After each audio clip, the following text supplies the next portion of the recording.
नमस्कार दोस्तों, स्वागत है आपका हमारे YouTube चैनल में। अगर आप हमारे चैनल पे पहली बार आए हैं या अभी तक हमारे चैनल को सब्सक्राइब नहीं किया है तो प्लीज़ हमारे चैनल को सब्सक्राइब करें और पास में बने बेल आइकन को ज़रूर प्रेस करें ताकि भविष्य में आने वाले प्रत्येक वीडियो का नोटिफिकेशन आपको मिल सके और आप हमारे वीडियोस को लगातार वो देख सकें। तो शुरू करते हैं। Part number 6। इसमें प्रश्न है पहला, अधोलिखित में कौन एक घर का पर्यायवाची है? घर का पर्यायवाची है वो हमें बताना है। तो इसका सही उत्तर होगा अयन। अयन है वो घर का पर्यायवाची है। अयन घर का पर्यायवाची शब्द है। घर के अन्य पर्यायवाची शब्द है गृह, गेह, निकेतन, भवन, सदन, आगार, आयतन, आवास, निलय, धाम इत्यादि। जिसका निवारण न हो सके के लिए एक शब्द है।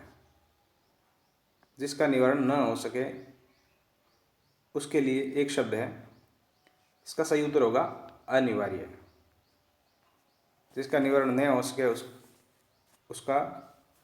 उसको कहते हैं अनिवार्य। जिसका निवारण न हो सके के लिए एक शब्द अनिवार्य है, जबकि जिसका निर्णय न हो सके उसके लिए शब्द अनिर्णित होता है। अनिर्धार्य, जिसका निर्धारण नहीं किया जा सके। जल में रहने वाले प्राणी के लिए एक शब्द है। जल में रहने वाले प्राणी के लिए एक शब्द है। इसका सही उत्तर होगा जलचर। जलचर। जलज का तात्पर्य कमल। जल निधि और जलधर ये दोनों सागर या समुद्र के पर्यायवाची हैं।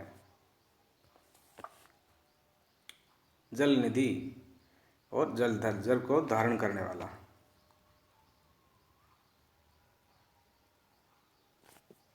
जिसके पास कुछ न हो के लिए एक शब्द है।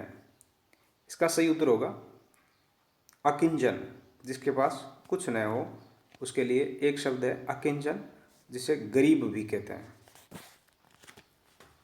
जो गरीब कहलाता है। अक्षम, जो जिसमें कुछ करने की क्षमता न हो वो अक्षम कहलाता है। और अज्ञ, जो कुछ नहीं जानता हो वो अज्ञ कहलाता है। और असमर्थ, जिसमें किसी भी कार्य करने की सामर्थ्य न हो वो असमर्थ कहलाता है। तो इसका सही उत्तर होगा अकिंचन। समष्टि का विलोमार्थी शब्द है। इसका सही उत्तर होगा व्यष्टि। समष्टि व्यष्टि। अगला प्रश्न है, संस्कृत के वे शब्द जो हिंदी में ज्यों के त्यों प्रयुक्त हो जाते हैं वे कहलाते हैं। संस्कृत के वे शब्द जो हिंदी में ज्यों के त्यों प्रयुक्त हो जाते हैं वे तत्सम कहलाते हैं। और संस्कृत के वे शब्द जो अपनी समय और परिस्थिति के अनुसार उनमें बदलाव आ गया और फिर तोड़ मरोड़ करके हम हिंदी के अंदर प्रयुक्त कर लिया, वह तद्भव शब्द कहलाते हैं। वह तद्भव शब्द कहलाते हैं। संकर वे शब्द होते हैं जो दो भाषाओं से मिलकर के बनते हैं। देशज वो शब्द होते हैं जो हम अपनी सुविधा अनुसार मन गढ़त अपने आप वो गढ़ लेते हैं और भाषा में प्रयुक्त कर लेते हैं। संस्कृत के वे शब्द जो हिंदी में ज्यों के त्यों प्रयुक्त हो जाते हैं वे तत्सम शब्द कहलाते हैं, जबकि ऐसे शब्द जो संस्कृत से विकृत होकर हिंदी में आए वे तद्भव कहलाते हैं। तथा ऐसे शब्द जिनकी उत्पत्ति का पता नहीं चलता वे देशज शब्द कहलाते हैं। तथा विदेशी भाषाओं से हिंदी भाषा में आए शब्दों को विदेशी शब्द कहते हैं। निम्नलिखित में से कौन सा तद्भव शब्द है? तद्भव शब्द, इसका सही उत्तर है कोयल। कोयल तद्भव शब्द है और इसका तत्सम शब्द होगा कोकिल।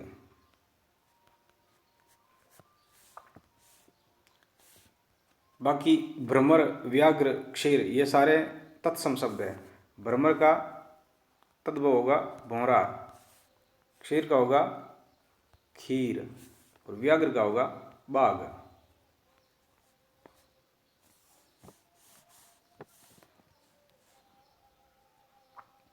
निम्नलिखित शब्दों में से नया का तत्सम रूप है।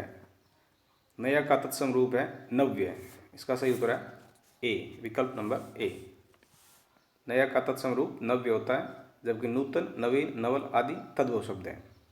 निम्नलिखित में से तत्सम तद्भव के मेल की दृष्टि से शब्द शुद्ध युग में है, शुद्ध युग में है वो बताना हमें। तो इसका सही उत्तर है वो विकल्प नंबर 4, चुलिक, चूल्हा। ये एकदम शुद्ध माना जाएगा। बाकी प्रश्न और विकल्प के अनुसार बाकी तीनों विकल्प है वो गलत है। हरिद्रा है वो हरिद्वार का नहीं होता, हरिद्रा हल्दी का होता है। हरिद्रा हल्दी का तत्सम रूप, सॉरी, पर्यंक है वो पलंग का तत्सम रूप है। पर्यंक पलंग का तत्सम रूप है। और पृष्ठ है वो पीठ का, पीठ का तत्सम रूप है। पृष्ठ पीठ का तत्सम रूप है। जल शब्द का पर्यायवाची है, जल शब्द का पर्यायवाची सलील है। सलील, जल सलील का, जल सलील शब्द का पर्यायवाची है। इसके अन्य पर्यायवाची है तोय, नीर, अम्बु आदि, जबकि अनल आग का पर्यायवाची तथा अम्य अमृत का पर्यायवाची है। शाखा मृग शब्द का पर्यायवाची है शाखा मृग। इसका पर्यायवाची का सही उत्तर है वानर। शाखा मृग वानर शब्द का पर्यायवाची शब्द है। इसके अन्य पर्यायवाची है बंदर, कपि, कपीस, हरि, मरकट, कीस आदि। वाजी शब्द का पर्यायवाची है। इसका सही उत्तर होगा अश्व, अर्थात घोड़ा। वाजी घोड़ा का पर्यायवाची है। इसके अन्य पर्यायवाची है घोटक, हय, बाजी, तुरंग, रविसुत। अगला प्रश्न है केतु का पर्यायवाची है। केतु का नाम लेते ही अगर विकल्प में आए नहीं आए, लेकिन मन में एक चीज जरूर आ जाती है। केतु मतलब राहु, जो गलत है। इसका सही उत्तर होगा ध्वज। केतु है ध्वज का पर्यायवाची, चाहे विलोम शब्द हो चाहे पर्यायवाची हो। केतु नाम लेते ही राहु आता है साथ में, राहु केतु। ये ध्यान नहीं, इससे हमें बचना है। और केतु का पर्यायवाची शब्द है वो ध्वज होगा, यानी ध्वज का पर्यायवाची है ये केतु। झंडा, इसके अन्य भी है कुछ, झंडा, पताका, निशान आदि, जबकि नाग हाथी का पर्यायवाची है। पर्यायवाची की दृष्टि से एक शब्द एक युग में अशुद्ध है, तो इसका सही उत्तर है यमुना, जानवी। यमुना, जानवी। जानवी यमुना को नहीं कहते, जानवी कहते हैं गंगा को। गंगा का पर्यायवाची है जानवी। आकाश, पुष्कर सही है, पुष्कर सही है। कमल, तामरस, कमल का तामरस है। कामदेव, मनोभव, बिल्कुल सही है। जबकि यमुना का पर्यायवाची होता है कालिंदी, अर्कजा, सूर्य, तनया आदि। शेष युग्म पर्यायवाची की दृष्टि से शुद्ध है। वर्तनी की शुद्धता को ध्यान में रखते हुए नीचे दिए गए विकल्पों में कौन शुद्ध है, शुद्ध बताना है। तो शुद्ध हमें, जब कवियत्री एक ही शब्द है तो कवियत्री जब लिखते हैं तो ये इसका शुद्ध रूप ये होता है। तो इसका इस शब्द के अनुसार विकल्प नंबर 4 है वो इसका सही उत्तर होगा।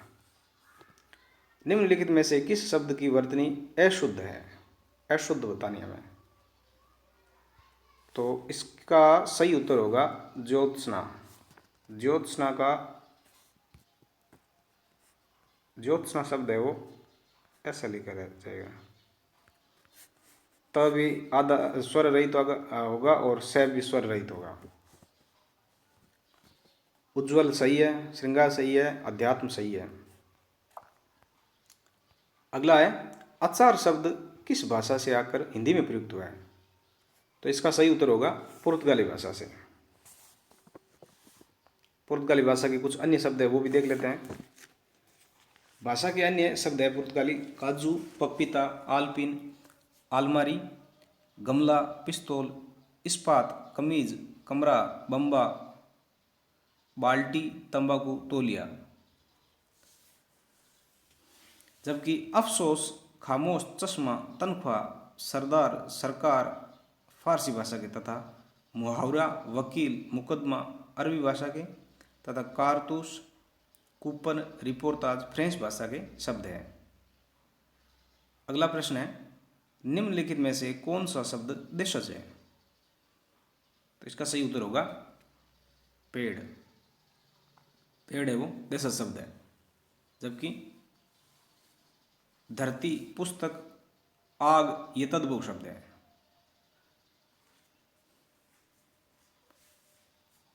धरती का तत्सम होगा धरित्री और आग का होगा अग्नि।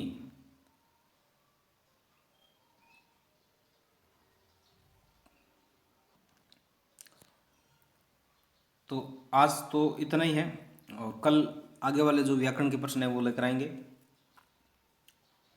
तो प्लीज़ आप हमारे चैनल को ज़्यादा से ज़्यादा शेयर कीजिए, इसको ज़्यादा से ज़्यादा सब्सक्राइब कीजिए, अपने दोस्तों के साथ, अपने मित्रों के साथ, सभी के साथ इसको शेयर कीजिए। मिलते हैं एक नेक्स्ट वीडियो के साथ, तब तक के लिए नमस्कार, जय हिंद।